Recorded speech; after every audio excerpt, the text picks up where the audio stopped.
ঢালিউড অভিনেত্রী পূজা চেরির ব্যক্তিগত জীবন নিয়ে নতুন করে শুরু হয়েছে আলোচনা। সম্প্রতি তার ভেরিফাইড ফেসবুক পেজ অ্যাকাউন্টে শেয়ার করা একটি স্টোরিকে কেন্দ্র করে সামাজিক যোগাযোগ মাধ্যমে ছড়িয়ে পড়ে বাগদানের গুঞ্জন।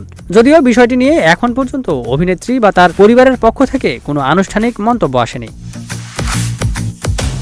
বিনোদন অঙ্গনের বিভিন্ন সূত্রে প্রকাশিত তথ্যের পর থেকেই ভক্তদের মধ্যে বাড়তে থাকে কৌতূহল। অনেকেই জানতে চাইছেন কে সেই ব্যক্তি যার সঙ্গে ভবিষ্যতের পথ চলার প্রস্তুতি নিচ্ছেন এই জনপ্রিয় অভিনেত্রী। তবে এই গুঞ্জন একেবারেই নতুন নয়।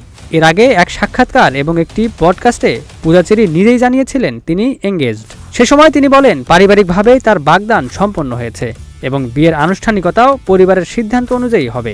যদিও এঙ্গেজড হওয়ার বিষয়টি স্বীকার করেছিলেন পূজা, তবে বাগদত্তার পরিচয় সে সময় প্রকাশ করেননি। একই সঙ্গে তিনি জানিয়েছিলেন বিয়ে করলে সেটি গোপন রাখবেন না, বরং আনুষ্ঠানিকভাবেই সবাইকে জানিয়ে নতুন জীবনের সূচনা করবেন।